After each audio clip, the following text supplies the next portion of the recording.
আয়োজন রাজনীতির বাইরে। আমি আশরাফ কায়সার আপনাদের প্রত্যেককে স্বাগত জানাচ্ছি রাজনীতির বাইরে। আজ আমাদের স্টুডিওতে আমন্ত্রণ জানিয়েছি এমন একজন ব্যক্তিত্বকে যার পিতা চেয়েছিলেন তিনি চিকিৎসক হন, কিন্তু তিনি যোগ দিয়েছিলেন সেনাবাহিনীতে, স্বাক্ষর রেখেছেন সাহসিকতার।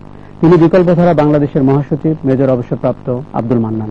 আজ আমরা শুনব তার রাজনৈতিক জীবনের বাইরের জীবনের কথা।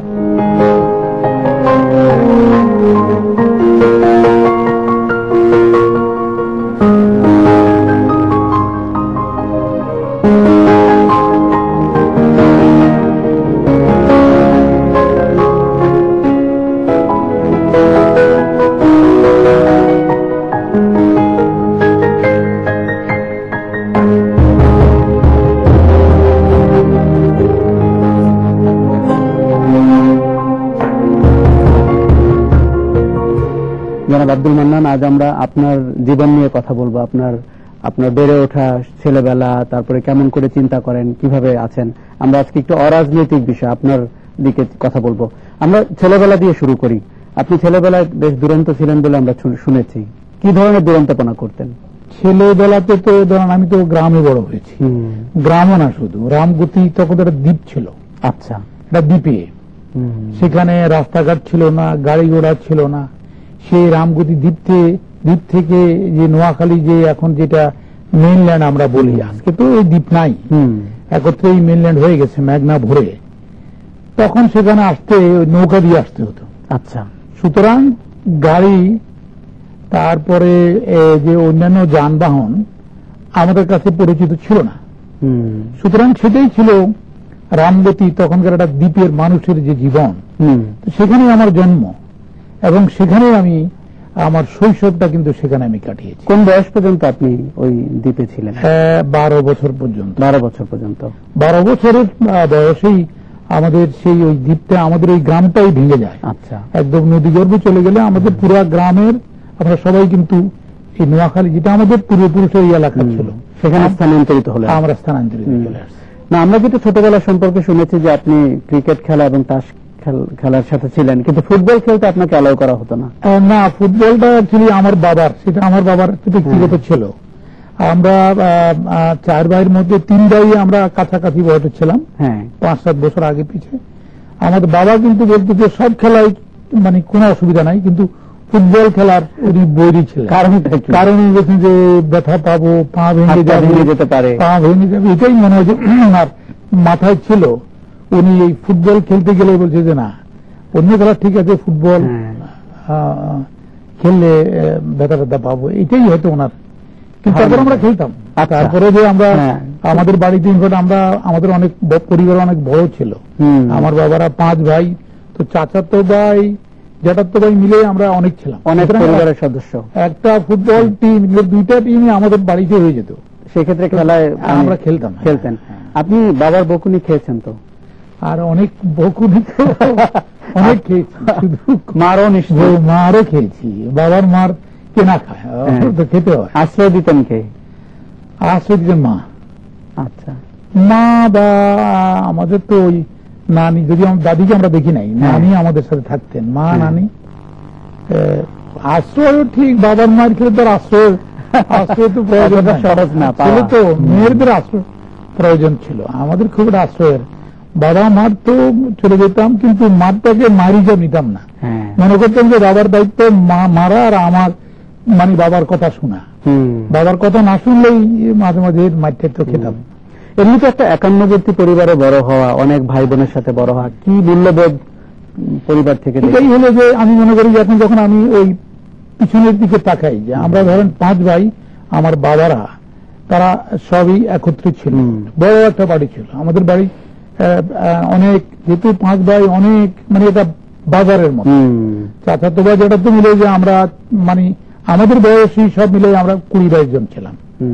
তারপরে ওই যে মাস্টারের কাছে পড়া, স্কুলে পড়া, হাডুডু খেলা, এইটা খেলা, তোরা আম গাছ থেকে লাফ দিয়ে জাম গাছে, জাম গাছ থেকে লাফ দিয়ে পুকুরে, এই যে একটা পরিবেশে আমরা বড় হয়েছি। এটা ধরেন এখনো গ্রামে নাই যে তা না, গ্রামে অবশ্যই আছে, বাট গ্রাম বাংলা এটাই। কিন্তু আমি এখনো মনে করি যে প্রবলি আমাদের দিনগুলো আমার মনে হয় খুবই অনেক রঙিন ছিল। রঙিন ছিল। দেখি আপনার ভাই এবং বোন আপনার সম্পর্কে কি বলেন? আমরা ফ্যামিলিতে ভাই বোন 8 জন। উনি সবাই বড়, আমার বড় ভাইটাও সবাই বড়, উনি ওনার সবার সব ভাই বোনটা।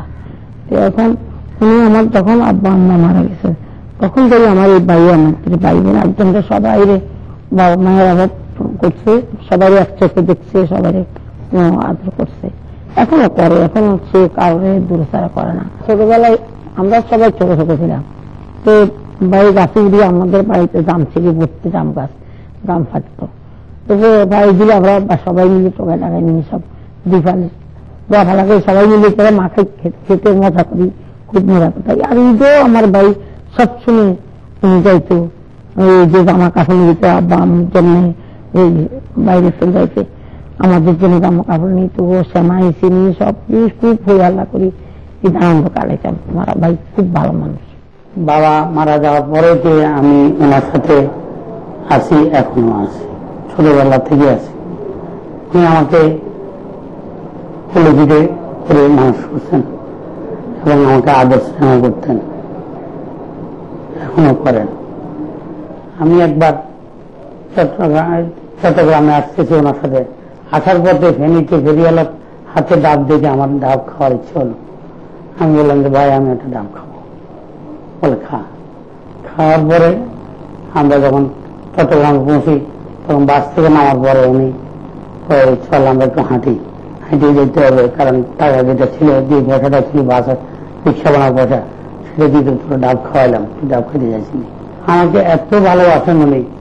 ওনার ছেলে তাসফিকে ডাকার মুহূর্তে উনি আমার নাম দিয়ে আকবর করে ডাক দেয়।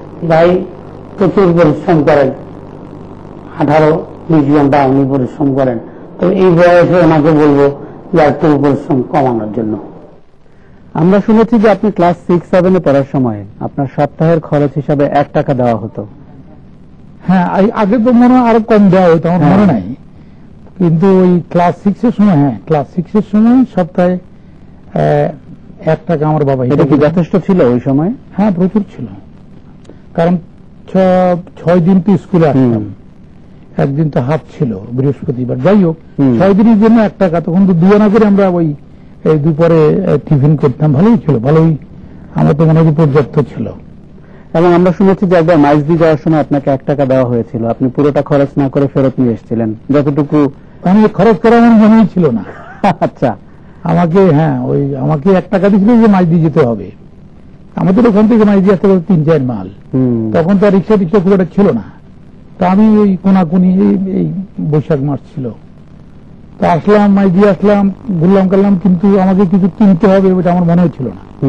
আমি যখন ফিরে গেলাম তখন আমার বাবা তোর টাকা দিলাম, 1 টাকা তো খরচ নাই। তো আমি বলছি যে না, আমার তো অ্যাকচুয়ালি খরচ করার প্রয়োজনও ছিল না, মনেও ছিল না।